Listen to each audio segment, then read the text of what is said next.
बाजार के लिए बीता हफ्ता पॉजिटिविटी लेकर आया। शुरुआत तो दमदार हुई और शुक्रवार को खत्म भी रिकॉर्ड हाई लेवल पर हुआ।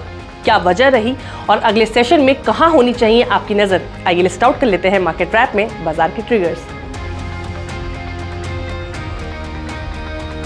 आरबीआई ने एक बार फिर रेपो रेट में कोई बदलाव नहीं किया है। आरबीआई गवर्नर शक्तिकांत दास ने ब्याज दरों को स्थिर रखा है। उनका कहना है कि घरेलू मांग से ग्रोथ को सपोर्ट मिल रहा है, लागत खर्चों में कमी की वजह से मैन्युफैक्चरिंग बढ़ रही है और ग्रामीण डिमांड में भी सुधार हो रहा है।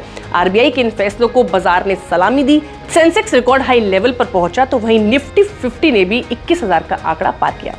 अमेरिकी बाजारों में चौतरफा खरीदारी देखने को मिली है। यूएस मार्केट ने भी बीते हफ्ते ऑल टाइम हाई टच किया। भारतीय बाजारों के लिए भी हफ्ते की शुरुआत 3 राज्यों में बीजेपी की रिकॉर्ड जीत से तेजी के साथ हुई। महंगाई के मोर्चे पर भी अच्छी खबरें आ रही हैं। महंगाई कंट्रोल में बनी हुई है, ग्रोथ अनुमान बेहतर हो रहा है। भारत के लिए जीडीपी ग्रोथ का अनुमान भी बढ़ाया गया है। आरबीआई गवर्नर शक्तिकांत दास ने FY24 के लिए जीडीपी ग्रोथ का अनुमान 6.5% से बढ़ाकर 7% कर दिया है। इसके अलावा महंगाई भी कंट्रोल में है। आरबीआई का कहना है कि वो महंगाई को लगातार 4% से नीचे रखने का प्रयास कर रहा है।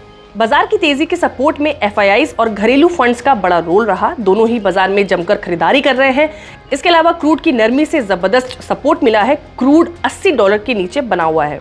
अब अगले हफ्ते की आउटलुक की बात कर लेते हैं। अगले हफ्ते यूएस में सीपीआई डेटा आना है। इसके अलावा यूएस फेड की भी बैठक रहेगी। वहीं यूरोपियन सेंट्रल बैंक की बैठक पर भी नजर रहेगी। इसके अलावा क्रूड की चाल पर भी सबकी नजर बनी रहेगी।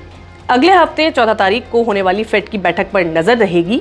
फेड चेयरमैन जेरोम पोवेल के कमेंट्स पर बाजार रिएक्ट करेंगे। हालांकि अनुमान है कि वहां भी ब्याज दरों में कोई बदलाव नहीं होगा। इसके अलावा क्रूड एक अहम फैक्टर बना हुआ है।